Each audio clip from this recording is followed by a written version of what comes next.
बहुत लंबे समय तक उपयोगी होते हैं। हमारे यहाँ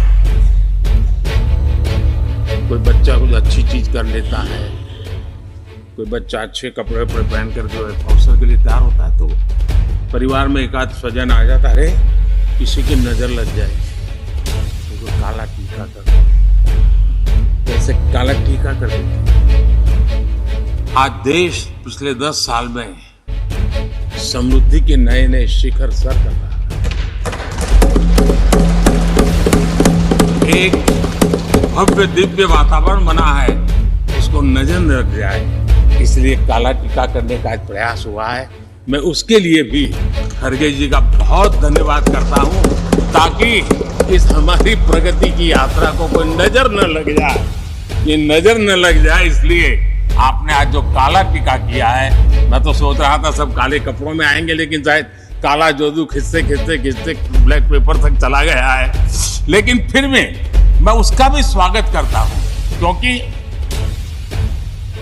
जब भी अच्छी बात होती है काला टीका नजर न लग जाए, इसलिए बहुत जरूरी होता है। और उस पवित्र काम को, और आज जिस उम्र के हैं उस व्यक्ति जब ये काम करता है तो जरा अच्छा रहता है, तो मैं इसके लिए भी आपका आभार व्यक्त करता हूं। प्रधानमंत्री मोदी ने आज राज्यसभा में अपने संबोधन में कांग्रेस पर जमकर हमला किया। उन्होंने कहा, कांग्रेस ने सरकार के श्वेत पत्र के जवाब में ब्लैक पेपर लाने का ऐलान किया है। उन्होंने चुटकी लेते हुए कहा, कांग्रेस का ब्लैक पेपर उनकी सरकार द्वारा किए गए अच्छे कामों के लिए काला टीका के साथ तरह है।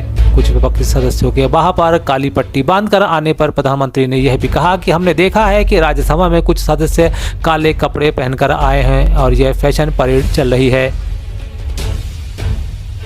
बता दें कि इससे पहले कांग्रेस ने पीएम नरेंद्र मोदी के नेतृत्व वाली सरकार के खिलाफ एक ब्लैक पेपर जारी किया है।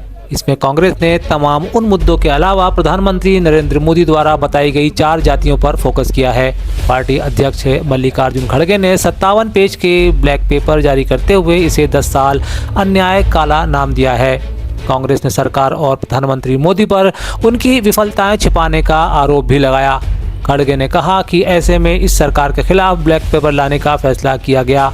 कांग्रेस ने अपने इस ब्लैक पेपर में मोदी सरकार के 10 साल में युवाओं, महिलाओं, किसानों, अल्पसंख्यकों और श्रमिकों पर हुए अन्याय का जिक्र किया है।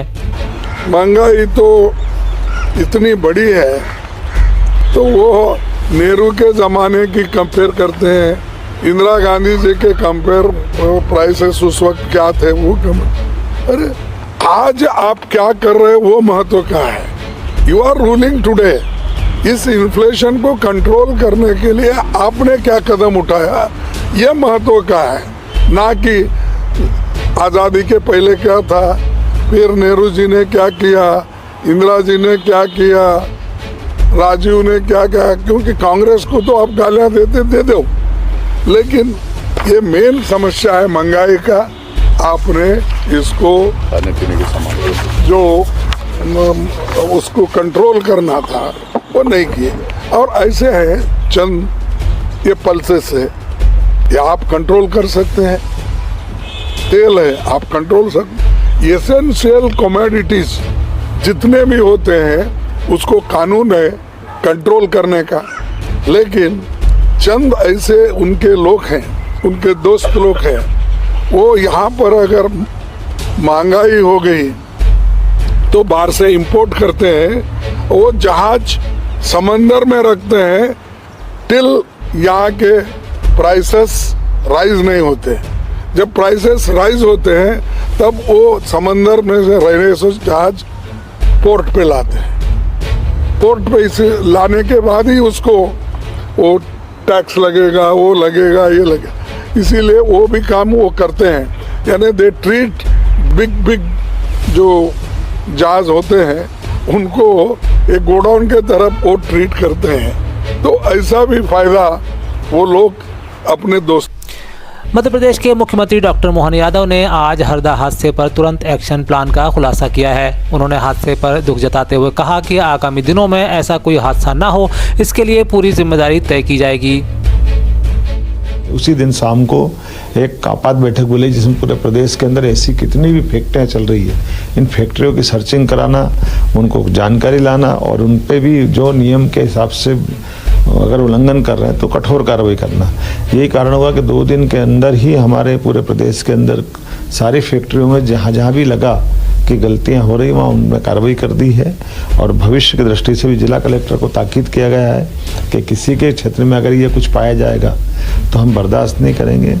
मुझे इस बात का भी यद्यपि दुख है कि ये घटना जैसी हुई है ये होना नहीं चाहिए, लेकिन घटना के बाद प्रशासन ने जो तत्परता दिखाई, लेकिन फिर भी अगर किसी की गलती होगी इसलिए एसपी कलेक्टर को भी हमने वहाँ से हटाया और एक जांच टीम का गठन किया है कि अगर किसी की गलती किसी स्तर की भी होगी हमको उसको छोड़ेंगे नहीं और निश्चित रूप से उसको दंड देंगे।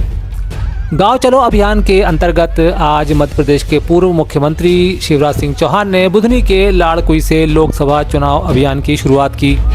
लोकसभा चुनाव के मद्देनजर भारतीय जनता पार्टी ने शहरी और ग्रामीण क्षेत्रों के बीच अंतर को पाटने के लिए गांव चलो अभियान की शुरुआत की है। पार्टी इस अभियान के जरिए हर बूथ से 51% वोट शेयर हासिल करना चाहती है। यहाँ शिवराज सिंह चौहान स्वच्छता अभियान, मंदिर दर्शन, घर घर संपर्क अभियान, प्रमुख लोगों से संवाद और चौपाल पर चर्चा करने के साथ साथ पार्टी संबंधी बैठकों में शामिल होंगे। गांव चलो अभियान के अंतर्गत आज मैं लाड़कुई आया हूँ। यहाँ अनेकों कार्यक्रम आज संपन्न किए। बूथ के कार्यकर्ताओं की बैठक और जो निर्धारित काम पार्टी ने तय किए हैं उन सब की चर्चा बूथ के कार्यकर्ताओं की बैठक में की। पेज समिति, पन्ना समिति के साथ साथ पेज समिति की बात चर्चा हुई। हितग्राहियों से संवाद, संपर्क, मन की बात सुनने से लेके बूथ समिति की बैठक में अनेकों काम संपन्न किए। हितग्राहियों का कार्यक्रम संपन्न हुआ, उनसे संवाद हुआ। अभी बहनों के साथ गांव चलो अभियान के अंतर्गत ही महिला संवाद और लाभार्थी सम्मेलन यही संपन्न हुआ है।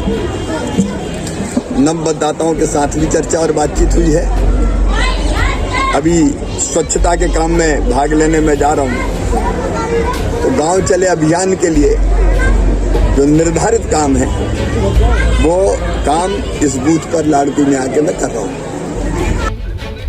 मध्य प्रदेश विधानसभा के बजट सत्र के दूसरे दिन आज जमकर हंगामा हुआ। हरदा फैक्ट्री विस्फोटक हादसे को लेकर कांग्रेसी विधायकों ने उग्र प्रदर्शन किया। इस दौरान हरदा विधायक आर.के. दोग ने बम की माला पहनकर विधानसभा पहुंच गए। उन्होंने विधानसभा में गांधी प्रतिमा के पास धरना भी दिया। उन्होंने इस मौके पर कहा कि 4 लाख मुआवजे और कलेक्टर एसपी को हटाने से कुछ नहीं होगा, दोषियों पर कड़ी कार्रवाई होना चाहिए। उन्होंने आरोप लगाया कि बीजेपी नेताओं के संरक्षण में यह फैक्ट्रियां चल रही थीं। लोगों के जीवन तबाह हो गए हैं। सरकार को इस मामले में संवेदनशीलता दिखानी चाहिए। बिल्कुल सरकार सो रही है, तभी तो इतनी बड़ी फैक्ट्री चल रही थी। 20 साल से भाजपा की सरकार है, सरकार में क्यों नहीं कार्रवाई की गई? वहाँ के नेता, वहाँ के अधिकारियों ने क्यों कार्रवाई नहीं की? कलेक्टर एसपी क्या कर रहे थे? कमिश्नर क्या कर रहे थे? वहाँ का थानेदार क्या कर रहा था? जिस थाने में है सब पे कार्रवाई होना चाहिए और एफआईआर होना चाहिए इनके ऊपर। थाने पे भी एफआईआर होना चाहिए। थाने के पास में ही फैक्ट्री चल रही थी और मेन रोड पे चल रही थी, इसलिए ये सफिशिएंट नहीं। ट्रांसफर करना कोई सॉल्यूशन नहीं होता है। कार्रवाई करें क्योंकि लोगों की जान गई है, लोगों मारे गए हैं, लोगों के साथ अत्याचार हुआ है, लोगों का मकान पूरे खत्म हो गए हैं, जीवन खत्म हो गया, कई के पिताजी चले गए, किसी के लड़का चला गया, कोई बूढ़ी माँ बची है। तो इस सबको मुआवजा प्रॉपर मिलना चाहिए। 4 लाख में होगा क्या? लोगों का जीवन नहीं निकल पाएगा। वहीं दोगने का जवाब देने के लिए सत्ता की तरफ से रामेश्वर शर्मा ने मैदान संभाला। विधायक शर्मा ने कहा कि कांग्रेस वैसे तो बम की माला पहनकर घूम रही है। कांग्रेस बम और आतंकवाद की जड़ है। कांग्रेस तमाशा ना करे, मानवीय आधार पर सरकार की कार्रवाई में सहयोग करे। बम की माला पहनना लोकतंत्र के जनप्रतिनिधियों को शोभा नहीं देता। वहीं कांग्रेस द्वारा स्थगन प्रस्ताव लाने पर विधायक शर्मा ने कहा कि कांग्रेस खुद स्थगित है तो वो क्या स्थगन प्रस्ताव लाएगी? विधायक या कांग्रेस तो वैसे ही देश में बम की माला पहने घूम रही है। ये बम फटाके आतंकवाद ये सब कांग्रेस की जड़ है। लेकिन फिर भी हम माननीय मुख्यमंत्री मोहन यादव जी को धन्यवाद देंगे। उनने हरदा में जो घटना घटित हुई दुर्भाग्यपूर्ण है, उस पर तत्काल कार्रवाई की है। एसपी कलेक्टर वहां हटा दिए गए। जो भी दोषी होगा उनके खिलाफ सख्त से सख्त कार्रवाई के निर्देश है। जांच कमेटी बन गई है। कांग्रेस तमाशा ना करे, बल्कि मानवीय आधार पर सरकार जो पहल कर रही है उसमें सहयोग करे, जिससे मध्य प्रदेश में ऐसी कभी कोई अनहोनी घटना ना घटित हो। बम की माला पहनने का लोकतंत्र के जनप्रतिनिधियों को शोभा नहीं देता। फरदा हादसे के बाद प्रदेश भर को अलर्ट पर रखा गया है। फैक्ट्रियों और पटाखा स्थलों पर गहन चेकिंग भी जारी है। यही वजह है कि अवैध तौर पर पटाखे बेचने वालों पर कार्रवाई की जा रही है। इसी क्रम में आज अलीराजपुर कलेक्टर अभय अरविंद बेडेकर ने 4 व्यापारियों के खिलाफ विस्फोटक अधिनियम के तहत FIR दर्ज कराई है।